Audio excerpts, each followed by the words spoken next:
call the meeting to order. Members.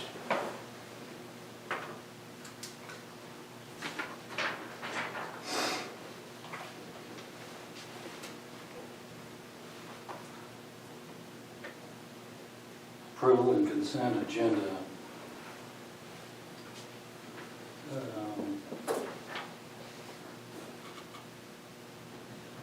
So, A, minutes of the September 12th, 2023 board meeting and the September 29th, 2023 special board meeting.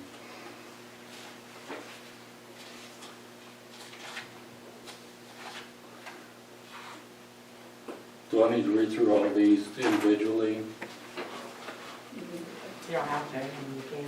Do you want to take a little bit of time to look through these? I've kind of looked through them on my phone. Do you need a little bit of time? No,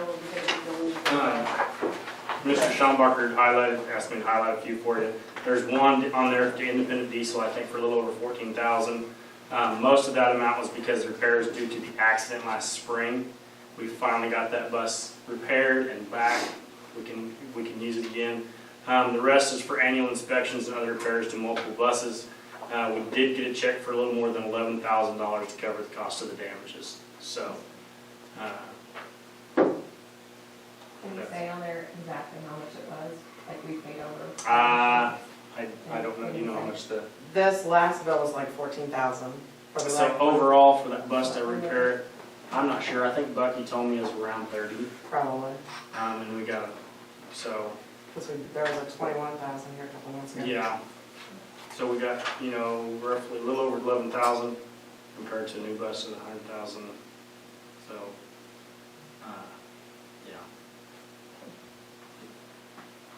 he said all other expenses are normal monthly expenses. Our fuel cost is higher due to higher fuel prices.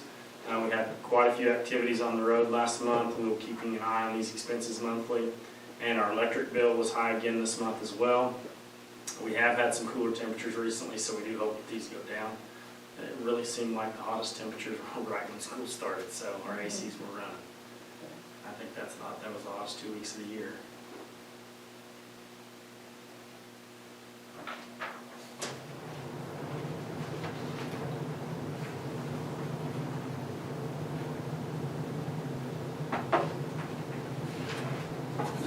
Go ahead.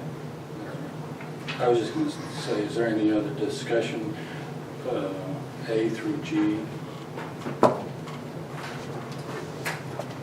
you going to the other, POs, or was that the only one just for it? That was it. That was all he had me highlight on. I think other than that, everything was just normal monthly expenses. Was this Northwestern flooring and more, was that to do Those the are floor? the elementary, library, and then the new science room down here on the junior high end. We put off payment this long because they had to come redo some things that weren't quite right. But it's all good now. Yes.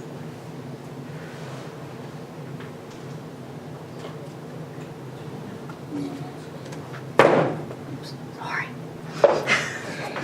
My bad. Okay.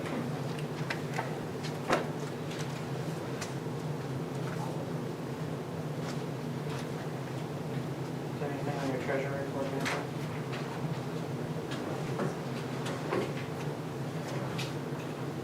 I don't know of anything on the activity fund. She's been taking in a lot of money lately for different fundraisers.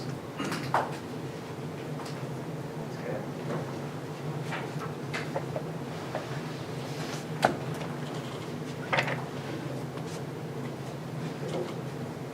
Any other discussions, A through G? So we need to talk about those little fundraisers. You want to talk about the fundraiser at OG? Yeah. Is it the free throw one? Yeah, you can tell about that. One is the girls basketball team usually does a yearly free throw fundraiser.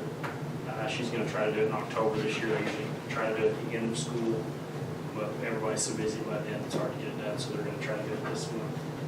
the flamingos with Miss Plunkett. Ms. Plunkett's gonna do a flamingo one. I'm not sure exactly what that one is. I think you can flamingo somebody's yard maybe. Yeah, you can pay to have flamingos put in there for a week or And something. then the other one was a sewing kit class. So Yeah. it's like, I think on there it says 4 to 5 days. I can't remember what she said, the tuition on that. $75 to $100 per camper. 5 days includes snacks and projects made in class, they go home with them. So, At the school, mm, is it here at the school? Yeah, it'll probably in her room, yeah, with all probably. the sewing machines. I don't know if you saw the 8th grade float this year, but Zach was a bullfighter Yeah, on the 8th grade float. She actually made that overnight. She got a suit, but then she shortened it and she found lace and put all this stuff on there. Like, she said, oh, I just did it last night. that's So awesome. it was pretty impressive. It was. Then she's also gonna do the Little Caesars fundraiser that they do every year. And that's all for her state and national expenses.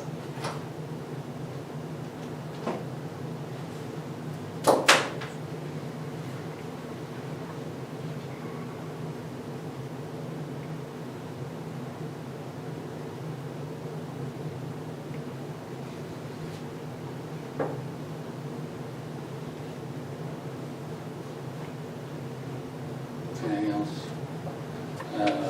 So we'll need a motion to approve. I'll make a motion to approve the consent agenda A through G. I'll second. Motion and second, all in favor? Oh, Judy, sorry. Parker, that's good. Gibson, Yes. Heather? Yes. And Cole, sorry. I can't hold it down.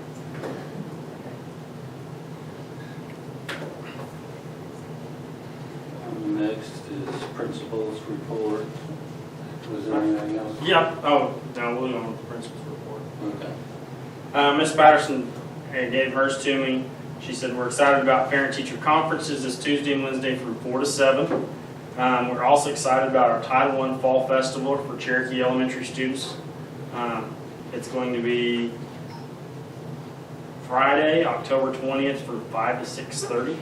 So that's for all Cherokee elementary students. Spook Parade this year will be Friday, October 27th. It will be here at the high school, so if parents would like to come and watch, they can come to the gym. I think last year we had them sit on the east side, and then all the kids came down the hallway and ended up in the gym and paraded through the gym. It's a lot of fun. Everybody in both buildings enjoy it. Parents are welcome, so that's what she had to allow. So for the high school and middle school, of course, it's October 9th, so October 1 numbers are finalized. Our high school is at 103 on October 1, which was down 6 from last year, which we kind of knew because the seniors class graduated 34, I believe, and our 8th grade class had 28 or 27 in it, 27 I think, so we knew it was going to be down. Our middle school was down 1 from last year. One Act Regional started today. They left today right after school. I think they had their run through at 5 o'clock today. And I think Mr. Ferris told me they were going to perform at 1:45 tomorrow at Iowa High School. So looking forward to that. The Cherokee Strip softballs, the softball season's over. Cherokee Strip Conference, we have 3 all-conference players, Kenzie Roberts, Veronica Castro, Chesney Berry. We did our first Students of the Month. I was in a meeting today, so I didn't get to tell them, so I'm going to tell you, and then I'm going to try to tell them first thing in the morning. So our high school Students of the Month were Kai McHenry and Haley Wade, and middle school, and I had nothing to do with this, Dawson Sean Walker and Kaylee Pruitt. So those are our first Students of the Month for the year. FCCLA attended North 1 District Leadership Conference in Helena last Tuesday. Don't quote me on this, but we had over 50 students, 7 through 12, attend that. I know we had to take a bus and a minibus to get everybody there. Ms. Jordan took about somewhere around 25 juniors and seniors to the NWSU College Fair last Monday. She said it was actually really good this year, quite a few colleges there. This Wednesday, she's taking a group of juniors and seniors to OSU up close in Stillwater. They get to tour the college, tour the campus and everything, so I know some of them really enjoy that. We've had a lot of students gone to the Tulsa State Fair. I haven't seen Mrs. Snyder in a while, so soon I would like to have got some results from you, but she's been gone and busy. She's back today. I was in meetings today, so I know we've had a lot to go. Of course, parent-teacher conferences are Tuesday and Wednesday from 4 to 7. Fall break starts Thursday, so there's no school Thursday, Friday, or next Monday. It's a little bit different this year. We've done it Wednesday through Monday, or Sunday in the past. This year we moved our schedule. It fits more with more of the schools around us in Texas, so that's why we're doing that. Next Wednesday, we're going to host Fields of Faith at the football field. So that starts at 6:30 next Wednesday. We have multiple activities coming up. It would have taken too much to type everything up, and I get tired of typing. So make sure you're checking the Cherokee Chief app. We do a really good job. Ms. Tucker does a really good job of keeping the calendar updated on there, as long as I keep the dates flowing to her in a timely manner. So today, with Capturing Kids' Hearts, we actually had our Processing Champions meeting today. It was not what we expected. Ms. Patterson and I got a small team of teachers together to go more in depth in Capturing Kids' Hearts and kind of become our processing champions. So if somebody needs help or somebody has questions on things they need to be doing in their classroom for that, they can come ask one of us. It's a long process. I feel somewhat overwhelmed sometimes, so I know my teachers do as well. This helps clarify what we need to be doing and should be doing to help build those relationships in classrooms and do what we need to do. So we're helping our students with more than just books. So it was really good. It was all day. It was pretty intense. I mean, we were in there from 8 to 3:30, 3:40. So but a great day of training for that. So we'll have a few more of those this year. But Is somebody from the Capturing Kids' Hearts? Yes. Yes. We have our I don't know what you'd call him, but we have a person through them that's assigned to us. Ms. Patterson and I get on monthly for Zoom meetings with him. The other day I got on, it made me feel a little better. Because he creates breakout rooms, and there were some teachers or principals that have been doing it for 5 years. They said, don't worry, we felt the same way you did. You'll get through it. So he's assigned to us, and so he came today, and he worked with our processing teams. I think he will come back in November and meet the teachers, walk through the classrooms, and kind of see that. And then again in February, and have another full day training with us. So we're getting through it. It's great to do. It just sometimes you feel overwhelmed, but they're really good about coming in and letting you know what you need to be doing, helping you through it, answering questions for you. So I think it really will benefit our students in the long run. We just have to be intentional and make sure that we're following through on all the stuff that we're doing. So, and that's kind of where our processing team came in today, is making sure we understand what's going on so we can help our teachers and make sure they're being intentional and follow through and building those relationships and everything. So, other than that, the next item on the agenda is mine, so you want me to move on. It's our dropout report and college remediation that we have to go on over every year. This is for the 21-22 school year, so not last year but the year before. Our dropout report, middle school is at 0%, high school is at 0.95%, so that was one student that dropped out. And that could have been a graduating senior, because they will count either in 22, 21, or 20. So it could be, they count as a dropout until 2 years past their graduating year.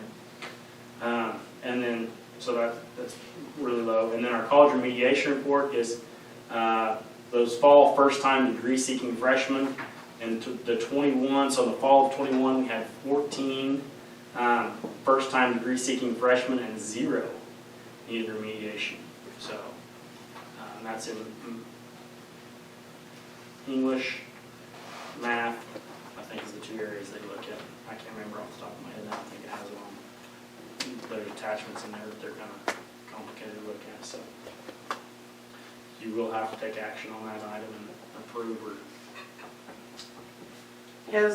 These reports that he's talking about might not be in the original scroll documents. not. I think they're on a separate file.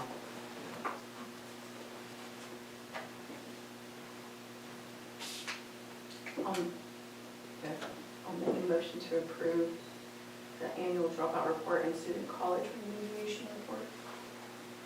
I'll second. Parker, Yes. Gibson, Yes. Collins. Yes.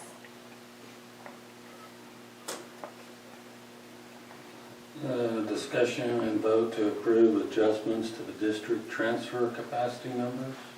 last month we set those numbers, and we just need to adjust our junior class by one. And because that window for making any adjustments closes, I think on the 15th or 16th, so we're gonna adjust it one and then close those back. Just the junior class. I will make a motion to approve the adjustments to the district transfer capacity numbers. I'll second. Parker, Yes. Gibson, Yes. Collins. Yes. 6, discussion and vote to approve the annual school board election resolution. The resolution talks about the upcoming and all the details of it, but the most important part about that is we closed the 2 precincts that have fewer than 100 voters in them. One's in Woods County, one's in Alphafa County. And Mr. Schomburg said it's annual resolution that's passed each year. No, that's correct, before we conduct school board elections, so every year we do.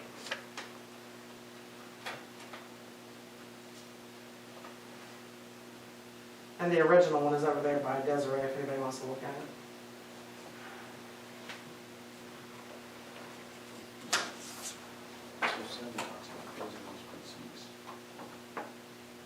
Oh, okay.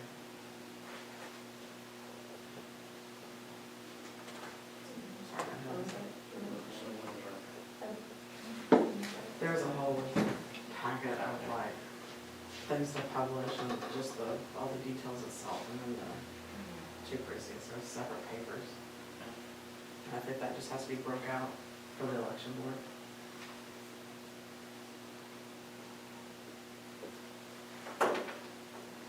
So I'll make the motion to approve the annual school board election resolution. Second.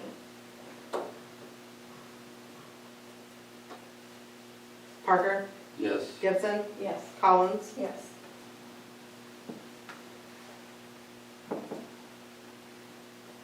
Number 7, discussion and vote to close voting precinct 760005 in Woods County and voting precinct 020110 in Alphafa County due to being fewer. That's the same thing we just did. We need to do it. Yeah, Okay. I think the election board needs to see it broken out, that's why it's on 2 different Okay. items. 100 or fewer registered voters in these 2 precincts. Make a motion to approve the voting precinct 76005 in Woods County and precinct 020110 in Alphafa County be closed due to fewer than 100. Second. Parker, Yes. Gibson, Yes. Collins. Yes. Number 8, any new business? No business. Business, any- Okay, I guess, make a motion for adjournment. I'll second. Parker, Yes. Gibson, Yes. Collins. Yes.